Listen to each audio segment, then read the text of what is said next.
A Seção São Paulo da Ordem dos Advogados do Brasil e sua Comissão da Diversidade Sexual estão realizando até amanhã o Congresso de Direito Homoafetivo. O objetivo é tratar dos avanços dos direitos na área e as trajetórias dos movimentos LGBT na atualidade. Para falar do assunto, conosco no estúdio, Mônica Lima de Souza, da Comissão de Diversidade Sexual da OAB São Paulo. Tudo bem, Mônica? É um prazer recebê-la no estúdio. Prazer é nosso, obrigada. Mônica, há 5 anos o Supremo Tribunal Federal aprovou a união civil entre pessoas do mesmo sexo. O que mudou de lá para cá? Então, é engraçado a gente falar isso, que parece que faz tanto tempo, né? Mas é uma conquista recente, né? Infelizmente, no Brasil, a gente ainda não tem uma lei que trata do assunto. Foi necessário que o Supremo Tribunal Federal, numa ação que demorou anos para ser julgada, reconhecer essas uniões estáveis homoafetivas também como entidades familiares, né? E dignas da proteção do Estado, né? Todas as garantias, questão de política pública, as próprias questões da união em si, de pensão alimentícia, de partilha de bens, de guarda de filhos, assim por diante. Eu posso dizer que muitas coisas mudaram desde então. E nessa questão do direito homoafetivo e de diversidade sexual, todo dia é uma pequena conquista, né? O que mudou principalmente, eu acho que é o respeito e a compreensão que as pessoas têm, que os casais homoafetivos são família.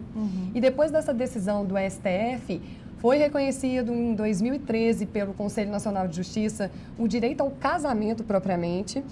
E a partir de então, todos os cartórios de casamento, eles não podem mais se opor a realizar casamentos homoafetivos, que é uma conquista, que é maravilhoso. E a última informação que a gente tem é que mais de 8 mil casamentos homoafetivos foram realizados desde essa resolução do CNJ. E eu brinco que é uma coisa muito engraçada, que essa resolução, ela é 175, a gente que trabalha na área, a gente não esquece, né? Ela foi promulgada no mês de maio, né, que é conhecido como mês de casamento, o pessoal comemorou bastante. Então, mudou isso, né? O reconhecimento, o trato, o respeito, mas eu acho que a gente ainda tem muito que caminhar. Eles conseguiram garantir muitos direitos, mas quais as dificuldades que ainda enfrentam hoje, apesar desses avanços? Pois é, eu acho que a gente tem 2 tipos de dificuldade que a gente tem que falar.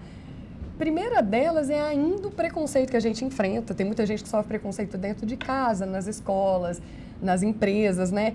E alguns desses direitos, por exemplo, se o casal de fato se casa ou faz uma declaração de união estável, esses direitos são mais facilmente reconhecidos porque eu tenho o documento. Mas muitos não têm. Tem, por exemplo, vou te dar um exemplo, casal que vive há mais de 10 anos em união estável, como família, como companheiros, mas não tem nada escrito. Não tem nada registrado. Não tem nada registrado. Aí enfrenta mais preconceito. Aí chega na hora de, por exemplo, de fazer uma partilha numa separação, é mais difícil comprovar. Ou na hora de comprar um imóvel, alguma coisa assim. Para comprar um imóvel, para eventualmente ficar como dependente em plano de saúde. E dependente de clube, academia, etc. E também na partilha de bens, num eventual processo judicial pela morte de um dos dois, né? E esse seminário que vocês estão promovendo, o que ele está tratando exatamente? Primeiramente, quero falar que a gente está muito feliz. Esse congresso, que a gente está muito feliz porque esse já é o 6º Congresso Nacional de Direito Homoafetivo e o 2º internacional né? realizado aqui em São Paulo. A gente está muito satisfeito que é sempre numa cidade do Brasil, nós conseguimos trazer para cá. E a gente trata principalmente dessa trajetória, né? Do que era, do que está acontecendo hoje. E tem algumas questões ainda pendentes. Quando a gente fala de diversidade sexual, a gente esquece muitas vezes de falar da diversidade de gênero. E a gente não trata só dos casais homossexuais, a gente trata também de travestis e transgêneros. Então, é um enfoque grande que a gente dá nesse congresso, porque os direitos de travestis e transgêneros ainda são pouco reconhecidos.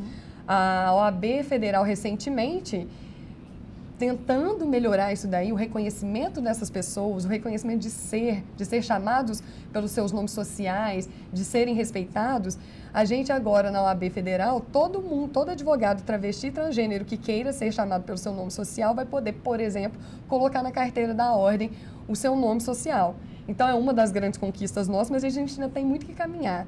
Um outro ponto que a gente está tratando no Congresso, é ainda em relação às questões de parentalidade. Ainda temos muitos problemas nas adoções por casais homoafetivos, nas questões de parentalidade socioafetiva, que é aquele caso, um tem um filho e o outro com quem ele convive quer ser registrado também como pai, porque sempre conviveu junto, ainda tem uma dificuldade.